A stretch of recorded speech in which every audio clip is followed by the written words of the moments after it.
a good night for everybody. Thanks for being with us. Most of all, thanks to Professor Michael Botelho for giving this lecture for us. And we are very happy to have you here with us. And Marco is going to present you. But as we mentioned yesterday when we tested the connection, the SIG Teleodontologia, the SIG Teledentistry, the special interest group of teledentistry, it's an initiative from the University Telemedicine Network, an initiative from the Ministry of Science and Technology from Brazil. And the SIG Teledentistry is run by the FOUSP, Faculty of Dentistry of University of São Paulo, and also has the partnership of the ABENO, our Brazilian Association of Dental Education. We have here Professor Vânia Fontenella, which is the president of ABENO, and many colleagues from ABENO are also connected here. And we have Marco and Andressa from the Federal University of Campina Grande, who is also a partner. And at the Faculty of Dentistry, we also have a group of students, of undergraduate students, that organized a group like, I don't know how I say the word Liga, but it's a aggregation of undergraduate students that are interested in the field of teledentistry. So they are also now supporting our group and starting to take part in our sessions. So we have all these persons connected here and supporting this session. So I would like to ask Marco and Andressa, that could present Professor Botelho, and then we can have a talk of Vânia and start, okay?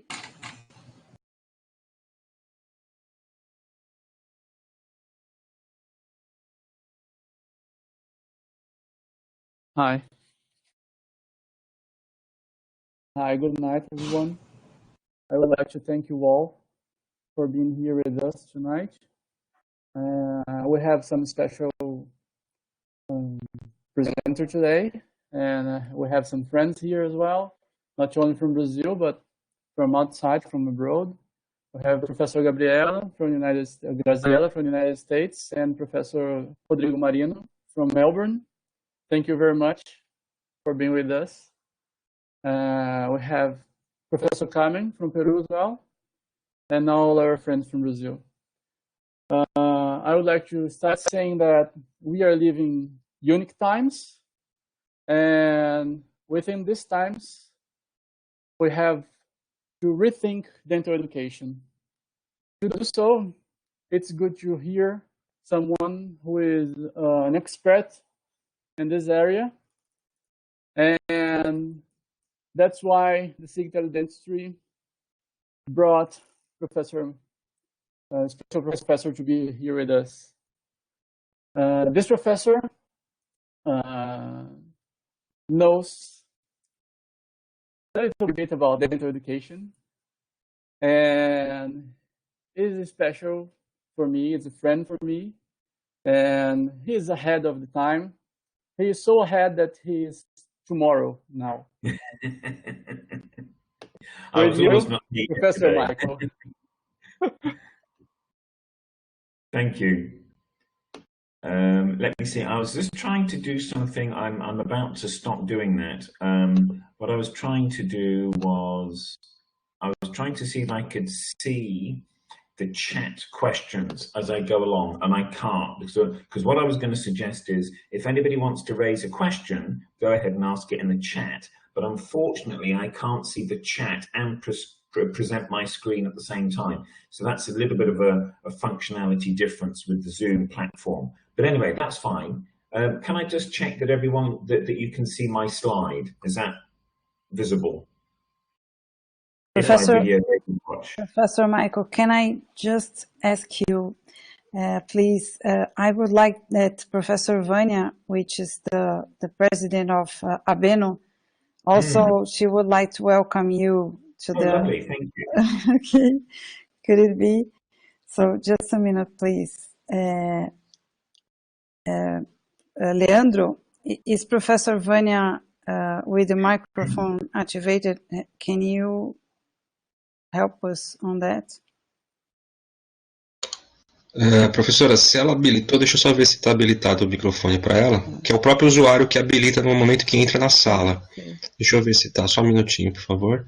Ela não está com o microfone habilitado. Se ela tem microfone no equipamento dela, basta ela clicar nesse ícone com um gancho de telefone, ela vai desconectar a conexão de áudio, depois ela clica de novo para restabelecer, e aí ela pode optar por entrar com o microfone. Vânia, será que você entendeu a gente?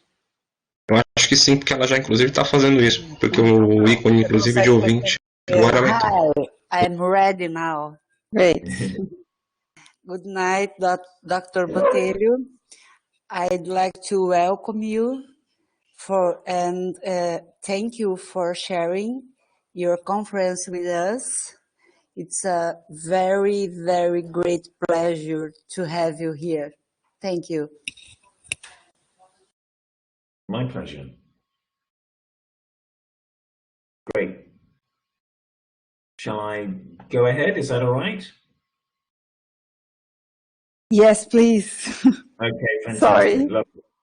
That's all right, no worries. Thank you. Thank you so much for the warm welcomes, and thank you for the opportunity of speaking to you all. This is a great sharing that I've been looking forward to. Sorry about the little mishaps with starting and checking things out. We did do a dress rehearsal to see that it works, and it's only when you do the final run that you really get to see where some of the challenges lay with the technology that you're using. And I think we've probably all been experiencing some of that over recent weeks and months with some of the changes that we've been forced to do with our teaching because of the current pandemic situation that we find ourselves in. In Hong Kong, we've maybe been a little bit ahead of the curve on that because we actually had the civil unrest movement in Hong Kong for a number of months. So we do actually already had a go at starting to do some of this online teaching. But the area I'm most interested in focusing on is the use of video. And that's an area I've developed a particular interest over a number of years, and I've developed some interesting innovations that I'm going to share with you. And so this presentation, I've kind of stolen the name from a movie. I don't know if you know Kevin Costner, but he did a baseball movie called If You Build It, Will They Come? And this is where basically he built an enormous baseball pitch in the middle of a cornfield in the middle of nowhere, and everyone thought he was crazy. And so maybe with all my enthusiasm for videos, people think I'm a bit crazy, but I think we can see they really are a future.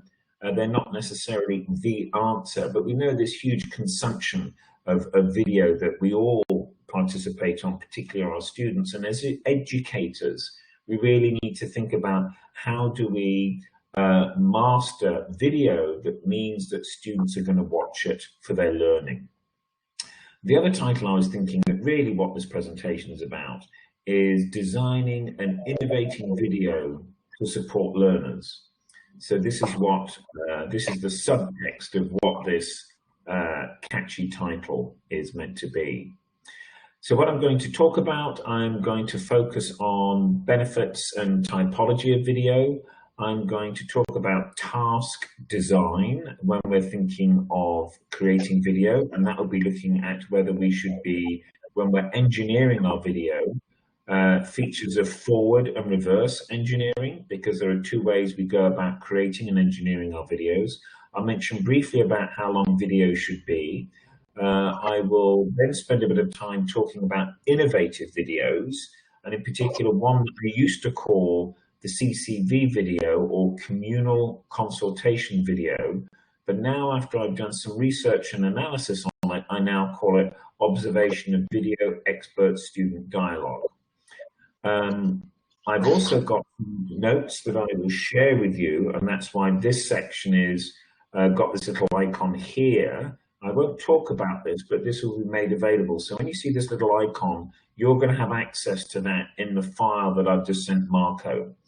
And so therefore you can find some of these URLs that are clickable, and you don't have to type them in yourself, and there are also some articles. And so therefore that's going to be that document. So it'll have clickable URLs that you can access some of the references that I'm talking about. Okay, so basically we know there's a lot of benefits of online videos for learning. We know it gives us a more learner-centric approach. We've got the possibility of access, and I think this is very important because it allows students to choose when they want and what they want to do. We know that they can be multimedia, and that makes them very rich, and I think that's probably one of the least utilized and understood aspects of video in video research. And then also there's teacher benefit that we can have with regards to the analytics and its scalability. So we know there's lots of benefits to do with video, and of course this creates opportunities for research, and that's something I might touch on during my presentation. I suppose one of the things we need to think about are all videos the same? And I think if you look at the research, people do consider videos to all be the same. And I think that's really quite a fundamental problem, because when you treat all videos the same, you're lumping together apples, pears, oranges, bananas, and you've got a fruit salad of videos, and you don't know what it is you're really eating. You like it, but you don't really know what's going on in the video. And really, we need to think about the kind of typology about videos and what they are, but also the content. Did this, and he looked at, did an analysis, and he found there were basically 18 production styles, and he made a very nice infographic demonstrating these different styles here. Some of them you may have used, I'm sure many you've seen yourself. But really, when I look at it, I have a different classification. The one thing that I am interested in is actually monologue and dialogue. And out of these, only 3 of these are dialogic videos.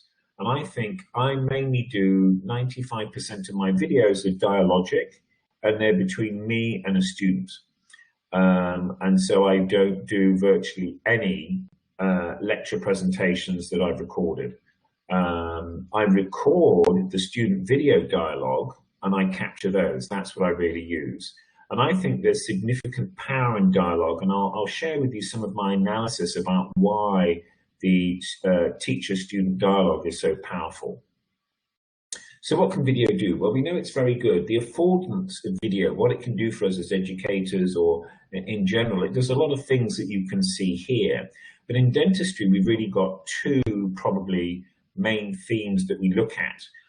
One is it allows us to change perspectives or do close-ups so we can see things better. We know the oral cavity is very, very small. It's difficult to see things. So therefore, the video affords us to do that. And it allows us to do demonstrations or practicals and shorten them down, focus on certain areas.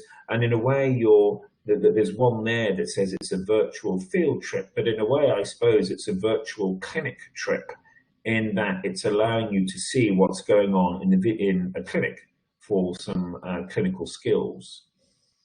So you're thinking about, you want to make a video. One of the first things you've got to ask is why? What's your purpose? Is it because you've been asked to create a course, or are you looking for a solution-oriented problem? And that's part of my reverse engineering idea. Or is it just your head of department or dean has told you that you should be doing this because it's fashionable? And that happens. That happens too. I'm sure many of you may find yourself in that situation. And so therefore, I think one of our main considerations is our educational task design, and whether we're going to forward or reverse engineer the video that we are designing for our learners. And so therefore, I want to give you a bit of a framework about what you should be or could be considering for your task design when you're forward engineering. And when I say forward engineering, I mean I need to create something for an event, for a course for my students. It fits in with this part of the calendar for this group of students, and I know what it is. So it's fitting into something that's already going on, and I'm designing it from zero going forwards. So you've got these three main domains. We've got the content, and that's what you want them to learn. So these could be things like course level outcomes. So in prosthodontics, I want them to know about bridges. They could be a program level outcome that might be at the dentistry level. So that might be how you go about your communication skills with patients when you talk about bridges. Or it could be a university educational aim. And of course, that could just be a life communication skill that you want them. And all of those things would house under one another. It could be something what the students want to learn. Wouldn't that be amazing if we asked the students, what is it that you feel you need to know? And we created some content for them. With regards to the purpose, there are different levels of learning. This is very critical. It's something that people don't think about when they're doing their educational research. So is it low-level knowledge? This is kind of using an interpretation of Bloom's taxonomy. So is it the lower levels of learning that are going on? And that's normally a monologue lecture. So that's normally presenting information for students' knowledge and understanding. Or are you moving up Bloom's taxonomy and are you getting into the higher order thinking skills? Are you looking at analysis or critical thinking or synthesis or treatment planning or diagnosis? So that for me is the more interesting aspect that we should be trying to drive our video. Or is it, let's say, part of Miller's pyramid? Is it a kind of a performance skill? Is it a presentation or a debate? Is it communication? Is it a soft skill or is it a psychomotor skill? But whatever you're going to be doing, you need to justify why you're doing it and how it's important. Because if we don't have the value attached to our video design, then it probably won't be consumed. And that value comes in different ways. It might be an actual benefit or maybe a perceived value. And what do I mean by that? Well, it could be that it fits in with competence training and learning how to do a competency skill. So students will be driven to that. Maybe that video is the only source of knowledge that you're creating and you're not going to duplicate it with a lecture. And so there with a live lecture or whatever knowledge source it is. And therefore, if that's the only knowledge source, then students will find value in that. One thing I think we don't do enough of is helping students in their transition. And when I say this in dentistry, I mean the transition that students experience as they go from the simulation laboratory or basic science into the clinical stages. And that transition stage between the two is really quite stressful and traumatic and challenging for students. And we can use videos for that. Students will consume those, and I have examples of that. Obviously, if it's exams-driven content, they will find value of it. And the other value is, of course, the fact that it's asynchronous and on demand. Students will consume it when they want it, and that is a value that they do appreciate. So basically, if I am saying if you've got content, purpose, and value, you'll have consumption. But there's one last aspect to do with this design framework, and it doesn't have to be for video, but that is considering pedagogy. So pedagogy is part of the what, the why, and the pedagogy is the how you're going to go about doing it when you're delivering your content with purpose and value. And so in this case, we're looking at video. And so then we're asking if they video, will they watch? And the answer, I think, is if you consider these 4 domains, the answer is yes, that they will be watching.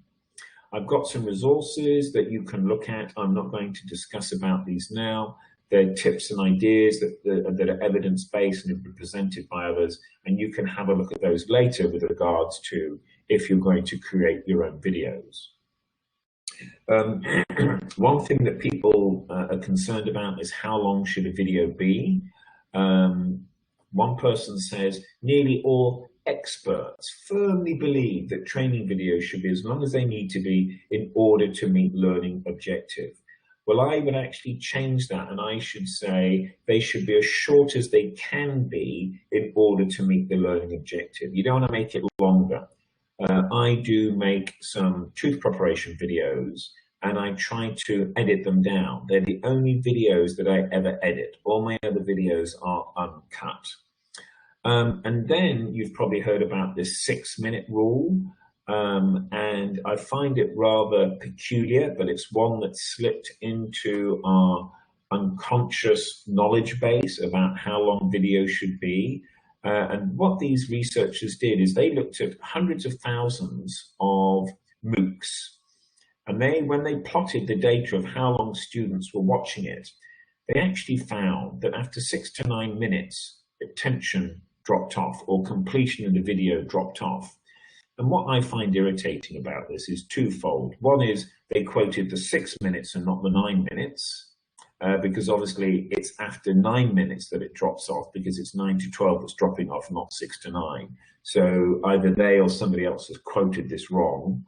And the other thing, of course, is MOOCs don't always have high value, and so therefore it doesn't fit our requirement of content, purpose, and value. Because how many times have you signed up for a MOOC and not even started the first video? I'm afraid I'm very guilty of that. I have the enthusiasm and then I don't do it. So that's one of the problems we've got there. They came up with this recommendations. You've got this in your file that you can look at later. It says shorter videos are much more engaging. That's wrong. It's content that makes it engaging. It's not the length of video. In that case, we'd be making 30-second videos to make them more engaging, rather than 6 minute or whatever it happens to be. And so that's not correct. It's content value based. And then they talk about chunking it into shorter videos. Yes, you can do that, but there are other ways about having a video that you can chunk. But anyway, I'll let you look at that one later. There you go. And then somebody said, another study said most learners won't watch training videos for more than 15 minutes. Well, I then say, how does TED Talks manage? Their talks are 18 minutes, but we're very happy to sit through an 18-minute TED Talk. So there's something going on there. You've got the content, you've got the value, and you've got the purpose. In this case, the purpose may be entertaining. So somebody's built this construct about how long it should be, but actually I disagree with that. So basically, it's how long is a piece of string. That's how long your video should be. But if it's a monologue video, I think people do have difficulty paying attention to those. This slide, you can look at the references later. It does. This has got Mayer's book on multimedia design. That's very in depth, but I must confess I never really consider that for any of my videos. And there's another paper by Brian on effective educational videos, and you can look at that one later for your homework if you like. There's also the use of interpolated questions. I've thought about using that, but I haven't done so yet because the platforms aren't always there, but I've built one that we can do that on. So interpolated questions, where you put in questions along the videos you're going along to keep students' attention, to see that they're learning and they're following it. That's a useful strategy that you can consider, and there's some evidence base for that. But I use a different strategy, and I'll mention that later in a different section. So if we look at videos for clinical learning, last year I did a search for this and I found there were 270,000. Last night I found that's gone up to 900,000. So we've got to say there's a lot of video out there that we could be using and utilizing. We don't have to make our own. But the trouble with all of these videos is students do go and watch them, but basically they're uncertain of them. They're not sure of the quality. How does that video fit in with what we teach in our institution? So there's a certain doubt and uncertainty about it. So therefore the question, should we make our own? And the answer to that is, it depends. Do you really need to make your own? And I'm saying that because there are so many videos out there already, if there's a video that covers 90% of what you want, use that video, direct students to that, but say, we like that video when they talk about bridge design. However, we do our bridge design like this and like that. And you give it a qualifier. You say the bits you like, you say the bits you don't like. You don't have to stress yourself out by going through a complicated video production, because I don't do it that way. apart from my first videos. My first videos were instructional. They were monologue videos, and this was how to go about doing a crown prep. This is one that I did actually segment into different parts. And I show the different tooth preparation burrs that they're going to use. I show sections of how to do the tooth prep and then how to make the temporary. So those ones are very beneficial, and I like those. They are good because it's one way of doing it. You want one video that everybody sees, everybody has understanding of what the goal is. The problem when you have lots of teachers working in a simulation laboratory and they're all doing their own little demonstration, everybody's doing something a bit different. They've got a bit of different emphasis. And the problem with that is students don't have consistency in the message, and the staff don't have a clear understanding of what the goal is that everyone's trying to do. So from this perspective, I do like instructional videos. The trouble is, these types of videos are not particularly exciting. They're a monologue. And will students watch a monologue? Well, I asked my students when I made the video, I said, right, next week, I want you to watch the video before you come into the class, and then we're going to start doing the crown prep. So we did that. And I could clearly see some students did not have a clue what to do, and they hadn't watched the video. So I went over to the learning management system, I logged on, I looked at it, and I could see who had and hadn't done it, and a third of the class had not watched that video. My blood pressure went up. I was going, oh my God, how can they do this? This is so important. Oh my goodness. And so I said, right, those of you who haven't watched it, I want you to go to a seminar room and go watch the video. And I was so angry, I made them go to the furthest part of the faculty building so that they had to go watch this video. But that's where the videos were. I made them watch it, and then they came all the way back and they came in, and we both learned something. One is, if the video is critically important, don't rely on students to watch it out of the class. You make them watch it in the class. So then from that year, you need to watch in the class. The trouble is, the disheartening thing of that is when they're watching your monologue video of how to cut a crown prep, you can see how they react to it. And because my sessions are in the afternoon, many of them fall asleep, which is rather disheartening. And so therefore, what you need to do is you've got to get over the challenge of how to keep students' attention when they're watching this video. And one of the things you can do is that you give them a question-based worksheet to guide their learning to key content. If you do that, they've got a value, perceived value. They've got a purpose with watching the content. And so therefore, they then become more engaged, and it then becomes much more difficult for them to fall asleep in the class. I actually used to be one of those students who used to fall asleep in the class. So I do empathize with them from that perspective. So therefore, you've got to work out how to make the students a cognitively engaged learner. I then discovered by accident an innovation, and I developed what I think is a new video genre. And it was actually, this is now what I'm going to talk about, is reverse engineering. And it was a particular problem that I had identified. And that students often have questions relating to their bridge transition. And what I mean by that is they've learned the theory in the sim lab. Now they have to go and apply it on clinics and their patients. And they invariably have a question, I know you told us how to do it like this, but what do I do for this patient? I'm not quite sure of how to translate this to that. And so therefore there's a clinical gap. So therefore this is one way of closing that clinical gap. And so therefore, students would come to my office because they've got this problem. They'd say, do you have time? Can I ask you about this treatment planning? And I'd say, yes, come in. We'd have a Socratic discussion, which means I ask them questions to lead them to their own answer. I never spoon feed or give out information. Then at the end, the student has a solution, and then hopefully they're leaving happier and wiser. But the trouble with that is, the rest of the class were not there to learn from. And I thought, well, why don't we how do we get over that problem? It was a really good teaching moment. And there was one student there and 69 of the other students weren't. So therefore I decided to record the consultation videos. So therefore a student has a problem. They come to my office in ones or twos, sometimes a bit more, depending. And then I video record it. Now I just use my phone on an iPod. Sometimes I attach a microphone, and then I upload it with a description of what it is, and then students can watch about that treatment planning case. And there's a little video here that explains this whole narrative that you can watch about the communal consultation video. I then uploaded the videos onto the learning management system. I gave them titles and keywords and put them into different sections. And now I've got hundreds of these little video clips of my expert-student dialogue with the student. So therefore, although I called them CCVs, I changed it to observation and videoed expert-student dialogue. And these happen to be on treatment planning.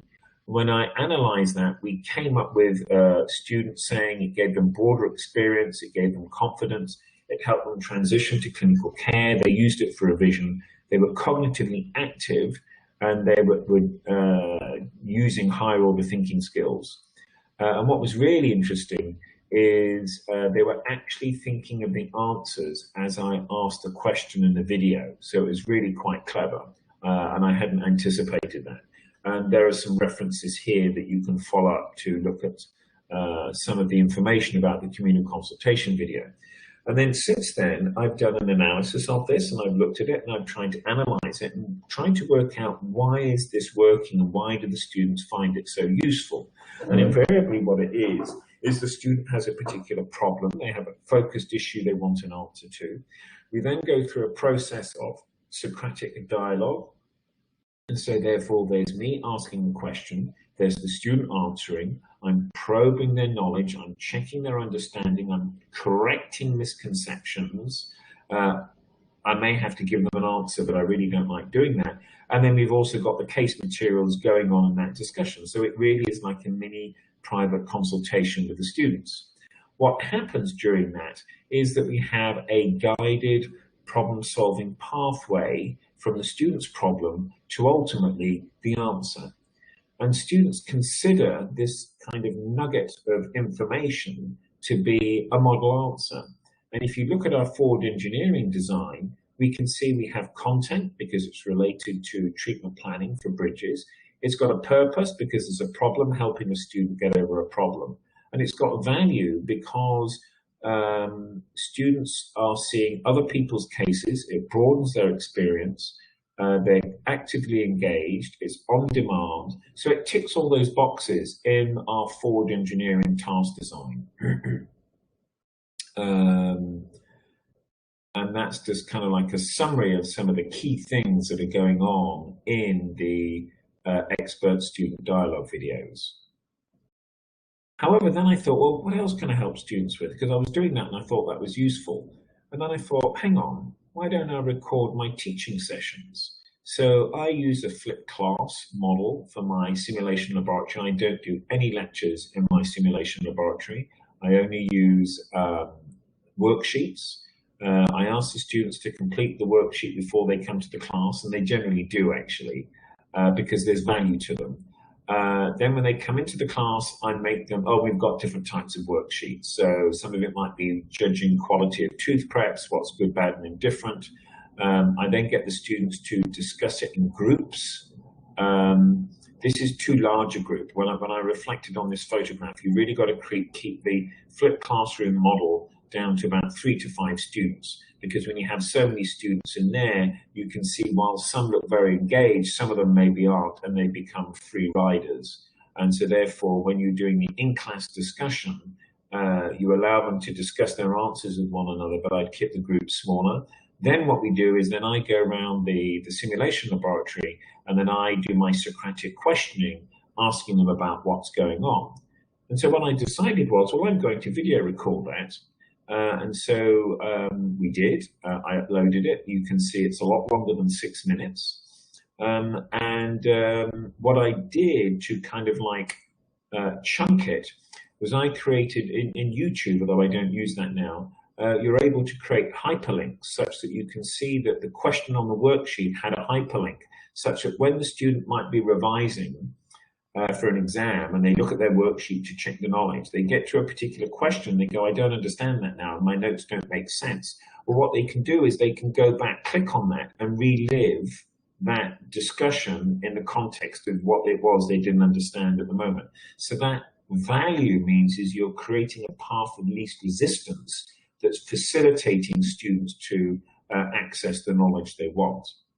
So therefore, these are my flipped class video expert student dialogue. And then I thought, well, what else is there that we can do for our students using this video genre? And basically, we do a competence test. We have about 12 of them in our faculty, one of which is prosthodontics for a bridge preparation on a patient. And the students get very stressed about that. It's obviously a very high stakes assessment. And one of the things is they don't understand the case selection criteria, what's the type of patient they can present for the exam, and they don't understand the assessment standards and what's going on in the competence test. And so what I've done here is that I have created a library of videos that captured these key moments of expert-student dialogue. So this is actually a live record, well, it's a recording of a competence test with a student. Obviously, I get their permission. I now get them to sign a consent form.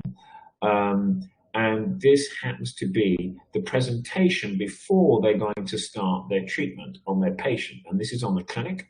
The patient is at the top of the screen in the chair, and my video camera is pointing down at the learning objects. I ask them, what are you doing today?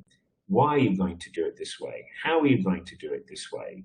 And we go through, and I'm checking their understanding as we're going through the principles of their bridge design and how they're going to do it, using a Socratic approach on my questioning. They then go off and perform the procedure. Then they come back. They pour up a snapstone model of their tooth prep. And then this is when we do the self-evaluation. This is at the end of the competence test.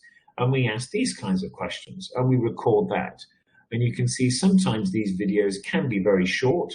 That was 2 minutes. That one was 5 minutes. These ones are shorter, but again, they have value and students will watch them. Now here we can see when they're watching them. The CT is the time when there's the competence test. You can see we've got 52 weeks in a year with the different time periods, and you can see the big spikes in consumption as students watch these videos before their competence test. And I don't have any requirements for watching any of my videos. I think if you do that, you game the system. You've got to make videos worthwhile, and then students will consume them. Great. So if I video, will they watch? Finally, learners are huge consumers of video content. And one of the questions I think we need to think about is, are we really tapping into this? And I think we're probably not. And we're only just learning what it is we need to do. And we need to think about what we should be considering, and that's about our constructs of forward design and reverse design. I think the reverse design is the most interesting. The forward design monologue lecture is less interesting. And I think we need to be using expert-student dialogue videos that have an educational need. At the moment, I've got these 3 genres that I've done, and I'm going to be looking at different ones in the future. And you can use longer videos. You just have to facilitate access to key parts. And of course, now with new technology, you may be able to make it searchable within the subtitles of the video. And of course, you need to work out how you, when you're creating your videos, you can tag them and make them easily findable. We don't quite have that yet, but that's certainly something that we need to be considering. Great. Okay, that was a brief overview of what I wanted to share with you today. But other things, happy to take many questions, of course. And of course, I'd be delighted if anyone's thinking of doing any type of video research or investigation into video. I'd be happy to collaborate, because one of the things I notice, I do a lot of reviewing for the European Journal of Dental Education. And so I do get to review a lot of video papers, and people haven't really worked out what they're doing apart from, I tried a video and I did a survey and students liked it. And we need to get beyond that, because that really shouldn't be published anymore. We've got to contribute to the literature by working out what are the questions and what are the things that we want to answer on our video.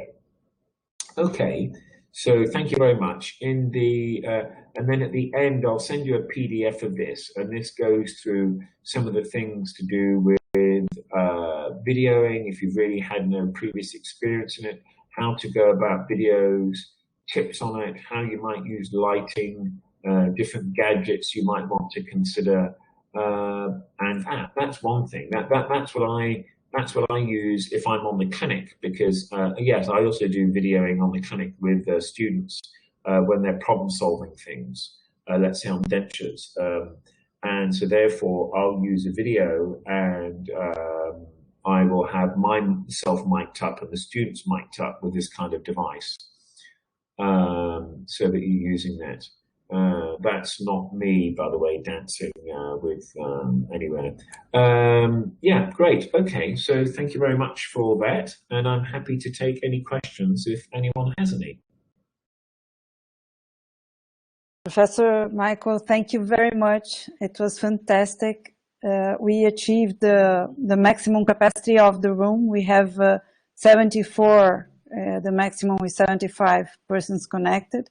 Oh, wow, we are transmitting it. As long as we didn't break it, that's okay. Yeah, and I'm sure that everybody has many thoughts about your presentation. You showed so many valuable insights and lessons that I'm sure you took a long time processing. And but one of the things that caught my attention is that you support all the tips that you give to us along the presentation in pedagogical knowledge. It's not only about videos, but it's about on how we learn also. This is very interesting. And I'm sharing these comments with Marco and all the participants here. I'm sure that everybody has interesting questions, and I would like you to use the chat, or maybe if you want to talk, okay, you can make your comments. Marco, Vania, Celeste, and everyone, would you like to give some comment?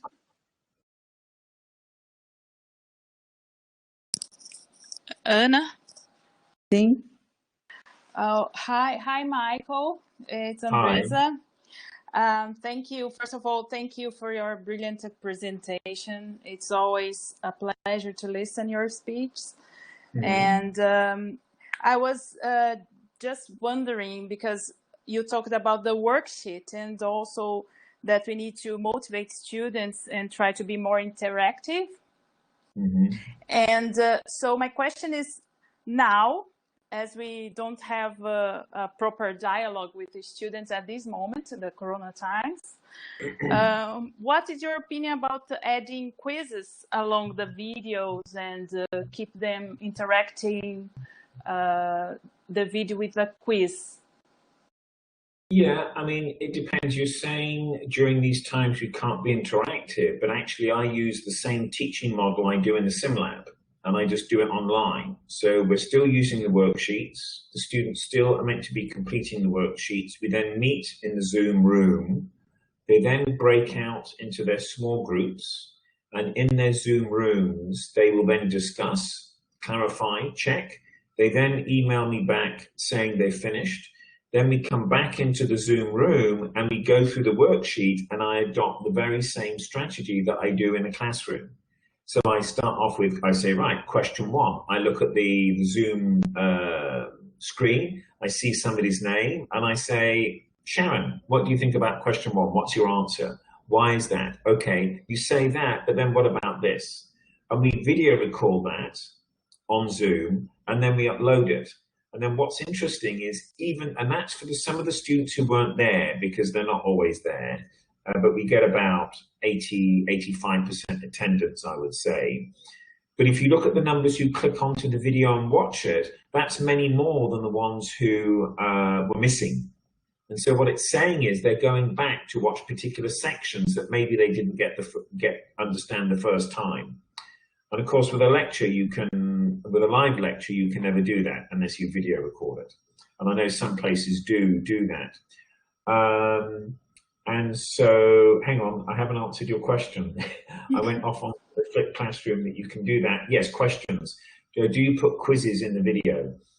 I'm not sure about that, because I think when you watch a video with content and you put a quiz immediately in the video, all that's going to do is test that you have a pulse. You're watching the video, listening, and you can regurgitate the information back. So if you're saying, like, during my crown preparation, what burr did I prepare the chamfer with? Oh, it was the chamfer burr. I don't think that's really going to help. But what it helps you with is if you put those questions in, is you can see whether students have watched all the video and they've gotten them right. But there are other ways of doing that. If you've got an analytics system, it will show the consumption as you go along. So I'm not sure of the value of questions in the video. I have questions that I put at the end. But again, it's just, if you know they've watched it, they're probably going to get it right unless you make the questions really tricky, which you can do.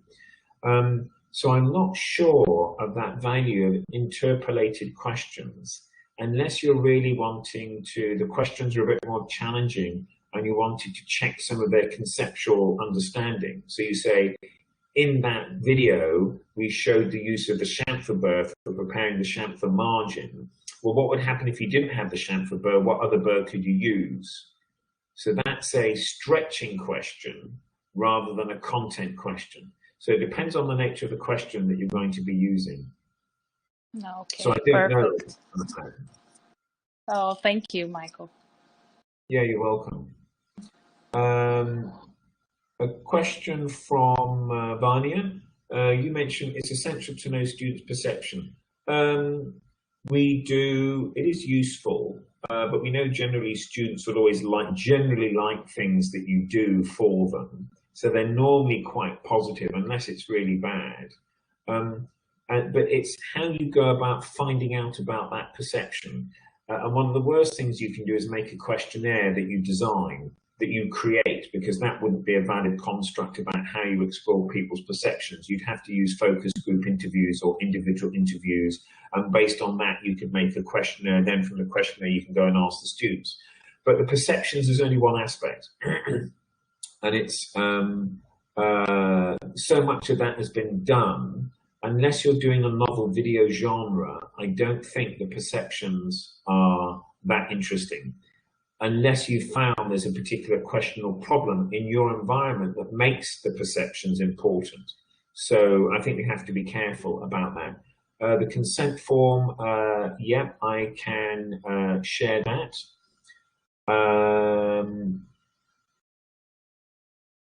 Do you ask students to make their own videos as a way of assessment? Great question. We haven't done that in our faculty, but I've created a video platform that will allow students to comment on other people's video. And so it could be the teacher's video that they're asking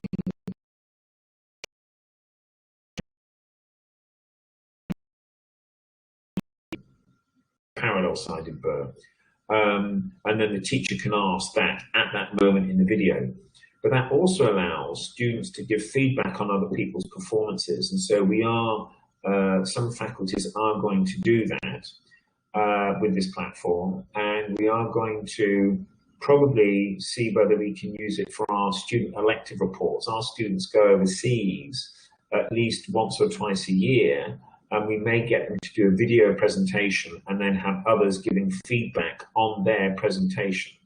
But it depends what you're using the video for in the assessment, because you couldn't really do it for an assessment on tooth preparation, because that would be a bit odd. That wouldn't have value.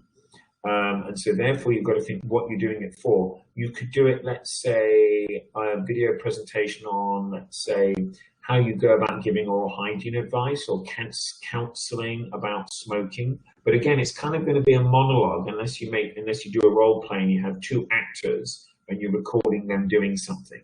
So you can certainly do things about a patient interview or communication skills that's done as a video, and then you can get other students commenting on that. That would be very interesting, and that you may well need a perceptions on because that hasn't been done before. How could the measures be cognitive again? Do you mean how's the cognitive active when they're watching the video? Well, what's happening there is, in the video, I would be saying, so what are you going to do today? Why are you doing that on that tooth? What's your design on that tooth? How thick should the occlusal bar be? What margin are you going to use on this aspect of the tooth? And the student would be answering those questions as I'm recording it, and then that gets uploaded. And so students are saying that when I am asking the question, the student watching the video is thinking of their own answer. So it's cognitively engaging. Not only that, but they're comparing their answer to the student's answer. And they're going, oh, we agree, we've got the same answer. We'll go, oh no, I disagree. And then the student in the video gets it wrong and they go, oh, thank goodness I got it right, they got it wrong. Oh dear, but what a shame they got it wrong. So there's even cognitive and affective things going on as they're watching these videos. What's the most important in a video, a problem or an answer? Well, ideally you have both with these dialogic videos, because a lot of mine are, it's either a student problem based or it's a worksheet question based. And so it's me asking a question, or it's the question on the worksheet, or it's the question the student is bringing in for us to discuss. So I think it's like, you know, what's the most important part, apple pie or ice cream? You've got to have them both together to make it a really match made in heaven, you see. So I think you need the question and the answer for that. But of course, in a monologue, you could pose questions in a lecture. What do you think about this? Pause the video, think about it, write down something now. That might be one strategy that you can do, but you don't know whether students will actually do that.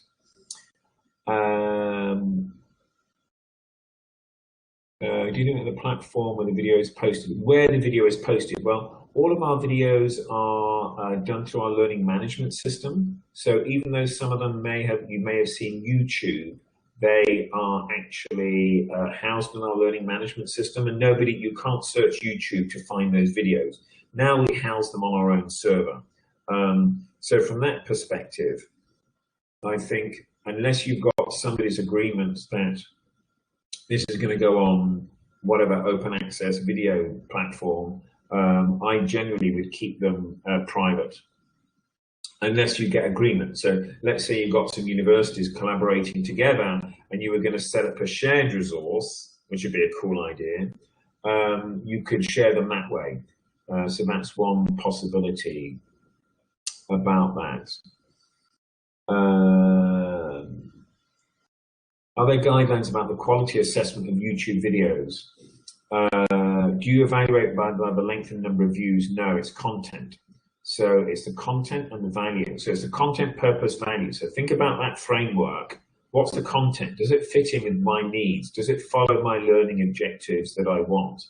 What's the purpose? Or what is the video showing them? Is it just helping them about the knowledge, or is it giving them a clinical demonstration? In which case, well, I could use this demonstration on how to cut a class 2 video because they spent a lot of time and effort on this. Why do I want to go and reinvent the wheel and spend a lot of money doing something just the same? I'm going to use somebody else's. How do you judge the quality of the assessment? Well, that would be, if you really wanted to judge the quality of the video, you'd then have to create a pro forma or a rubric of evaluation, and you'd have to get some experts in to design what it is about that. But you'd probably be looking at something about the content, the purpose, and the value. And then maybe another domain for presentation style or something like that. That would be how you would use that. So I don't think it's, and so that's down to you. I don't think you could probably come up with something that might be an interesting collaboration to do in what you're going to do about that. But invariably, as a teacher, you have a good idea. Does this fit my need? Can I borrow this and use this? And so then you may have some qualifying comments about, yes, I like this, but I don't like that. You know, watch the first 3 minutes of this. The rest of it isn't good. I disagree with this, this, and this. And so therefore you can qualify why it is you don't like the rest of the video. Let's see. Yeah, so I don't know if there really are criteria regarding usability. It's about your own thing. It's about what you're doing. Out of interest, can you let me know how many of you have made videos or are being asked to make videos? Can you just put a yes in? I'm curious to know, have you made or are you going to make? That's a very good question, and actually right now, because of COVID, we are all being, let's say, we are being obliged to record our classes, at least. Yeah. So the subject is on the top of our. Yeah, I know at the University of Birmingham, it's a requirement, I think, that all of their lectures are going to be recorded for student benefit. It doesn't put us out of a job. It allows students to go over stuff and revise it, so they learn more and they perform better in exams. That's what we want. You know, we want students to learn the stuff, have more access to it, and to perform well and know how to apply it. Mike, how do you? Yeah, I have a question. Yeah. During this quarantine, I decided not to record my lectures, so I asked my students to record their own video. So I gave them a subject, and you know, I teach first-year students, and I got quite surprised with the things that they sent me back. It was well produced and well edited, and the content was okay, even if I consider that they didn't have the class, so it was brand new for them. Yeah. And then in the next week, I decided to do something different, and that's what I want to ask you. So I asked them to go online and try to find a specific content that I asked for me to know what they were going to watch. And then I asked them to find the mistakes or the errors within the video that they sent me. Yeah. And then I sent them a link for another video that I have previously watched. And I knew that there were some things that were wrong in this video. And I asked them to watch this. A few days later, they wrote me back saying that they had to study a lot and they need a couple of days more to do a proper job and everything. I know that it gave them a lot of work. So my question is, do you think that it's a good approach, or it would be better if I have sent them a link with a good video without any errors or something like that? You know, I think the idea of looking at a video to identify the errors is good, because that gives them a focus of attention. If you say just watch this video, they haven't been given a task design. And so therefore, I think it's important that you signal what it is you want them to get out of the video. So you're going to have a title. This video is going to teach you about the principles of tooth preparation for a bridge.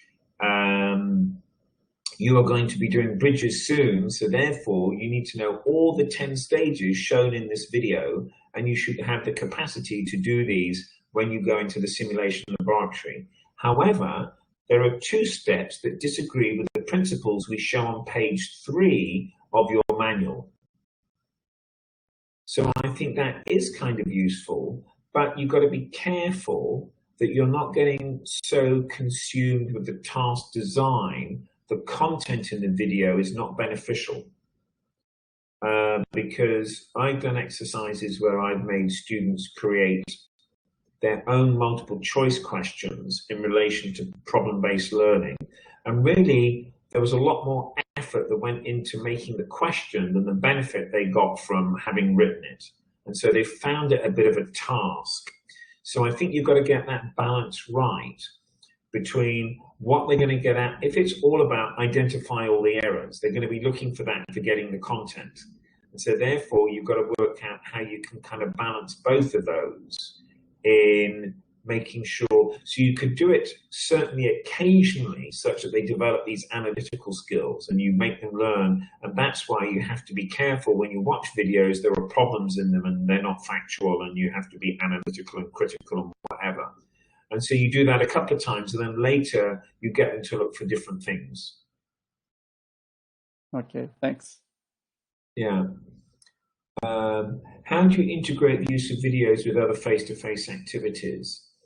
Well, I do. The other one I didn't show today was, because I haven't done any data gathering on it yet, is the one whereby I record a particular clinical situation. Let's say it's got to do with checking a jaw record and the student's got it wrong, or they're trying in a lower denture and it's very mobile and it's lifting up.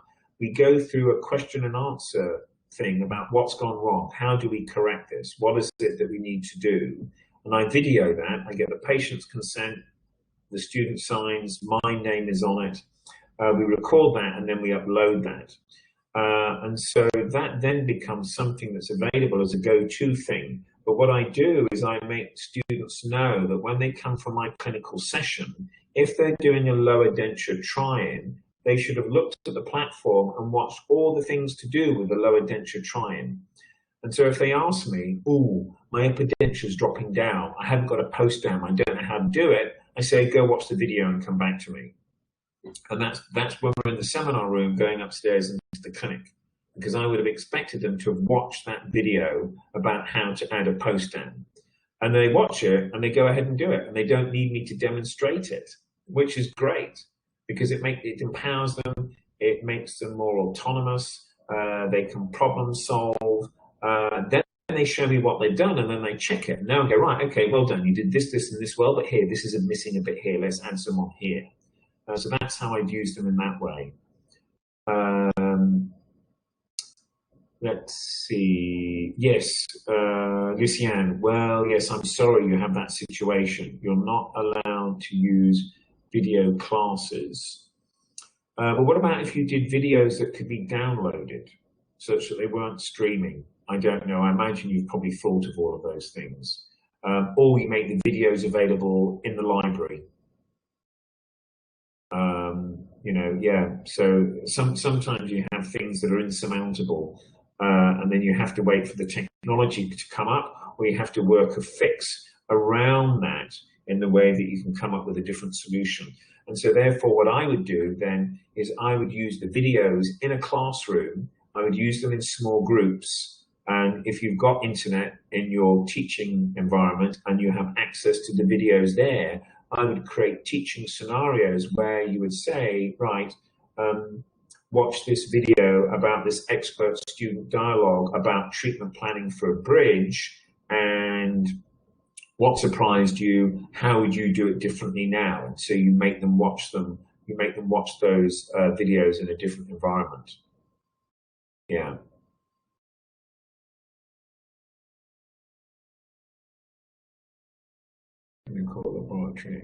Laboratory activities, yes, we also get, we've got some videos on dental technology procedures.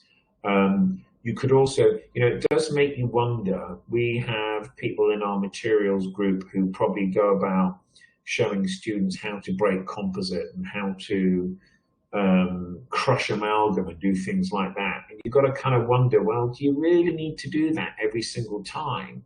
Or could you video record some of these and you have a virtual experiment?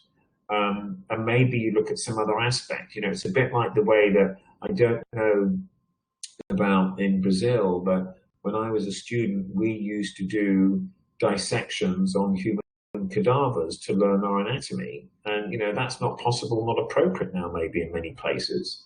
And so therefore you have to come up with an alternative solution. You either use the book or use some technology to facilitate that.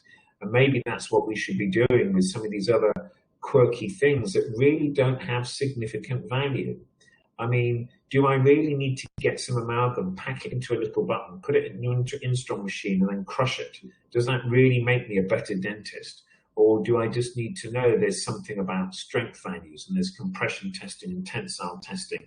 And you need to apply those principles when you read these papers to understand if they use tensile on glass ionomer, it's very weak, but if you use tensile on composite, it's stronger.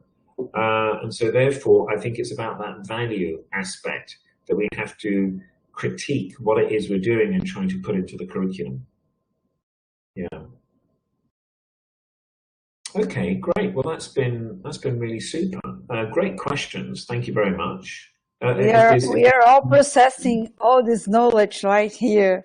Thank you so much, so much. In 1 hour, it was, wow, amazing. Great, yeah, really? It was almost exactly an hour. Great. Yes, you're welcome. You're welcome, everyone. Thank you, Didier. Thank you, Giuseppe.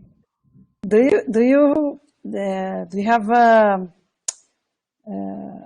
written already a book or are all that in articles or?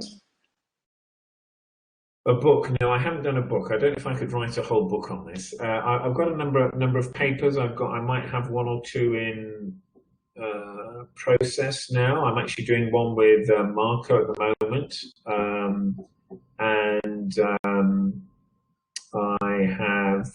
Let me just see.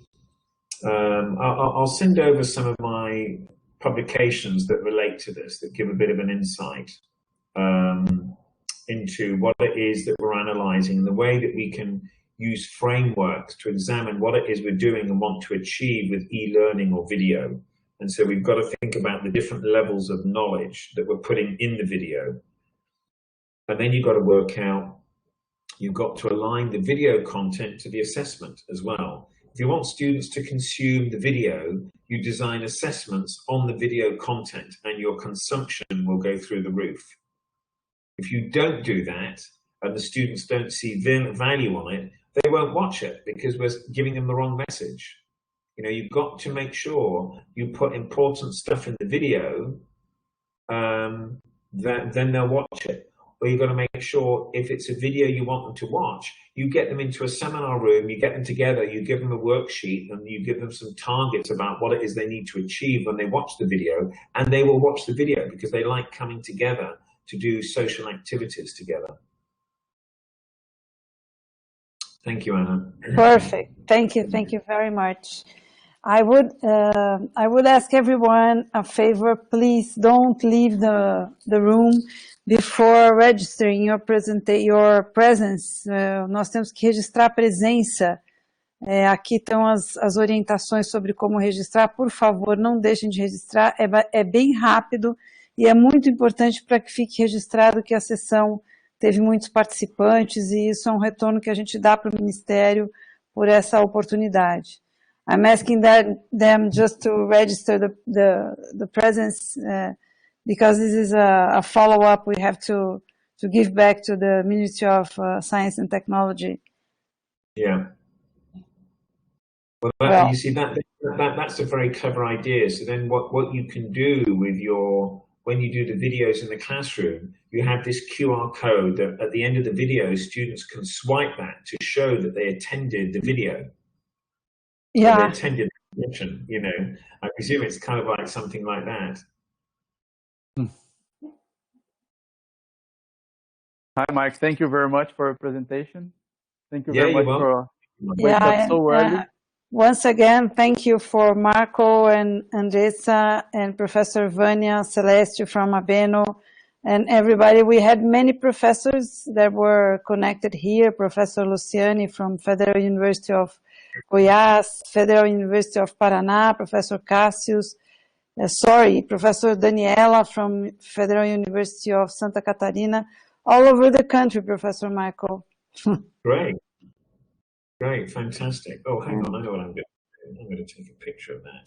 And also abroad, Australia, United States, Peru. Oh, wow, Thank you, okay. everybody. Very, very good. Well, you have a day ahead, and we have a night ahead here. Yeah, sleep well. Fantastic. Thank you Okay, very much. great fun. It was great fun. Hope you have other opportunities ahead. Thank you. Yeah, thank you. And have a very, very nice day there. Take care. Thank you. Yeah, thank you. Bye-bye. Bye-bye. Stay home. Yeah, I am. in my own lockdown. So, do you guys have any idea when you might be heading back yet, or you don't know? No, we suppose that we'll lose all the semester in this effort not to everybody get sick. Yeah, that's right. I think we're kind of getting off 2021. I hope not.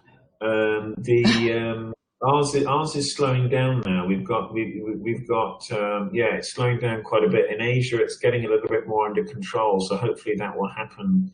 This is very good news. Yeah, it seems to be, but of course we don't know whether there'll be a second wave. I hope, obviously we hope not.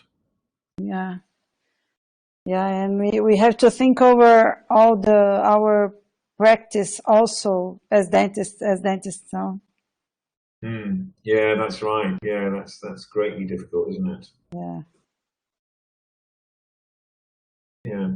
Okay, that's lovely. Then thanks, Anastella. What I'll do is thank you very much. That's great. Thank you so much. Thank you, everyone.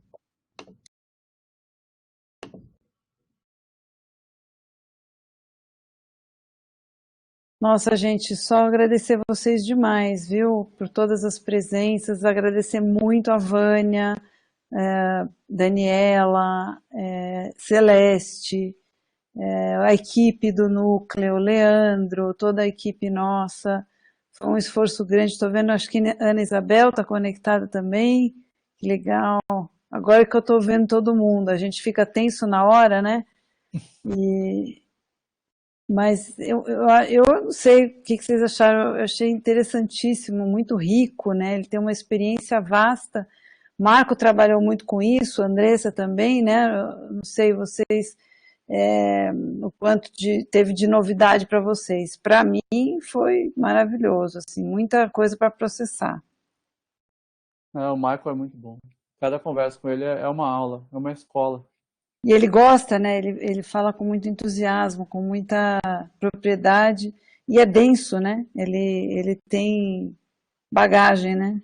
Tem. Tudo que ele fala tem um suporte, tem uma explicação, um fundamento de ensino. É muito bom falar com ele. Mário também, muito bom, gente. Rodrigo, Giuseppe, muito bom. Cristina, nossa, todo mundo. Muito bom, gente.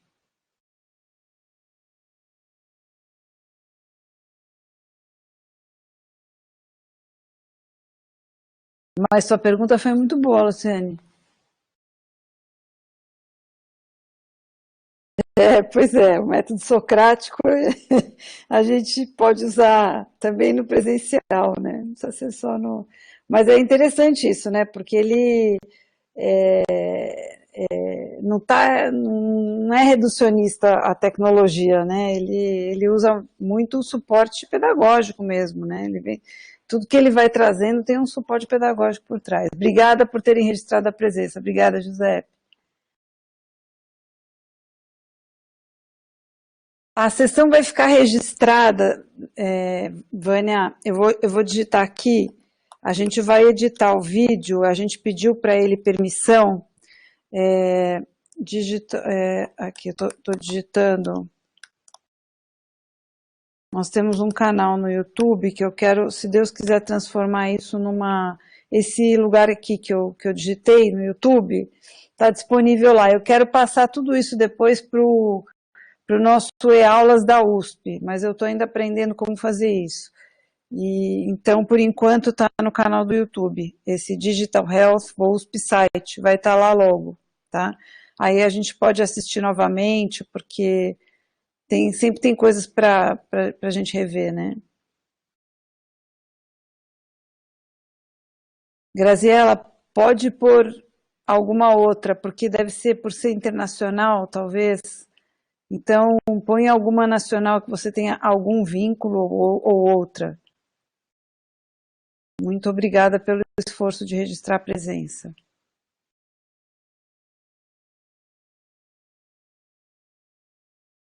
Isso, Rafael, vamos fortalecer sim. A telesaúde e agora a teleodontologia também, se Deus quiser. Parceiros, muito obrigado pela presença, viu?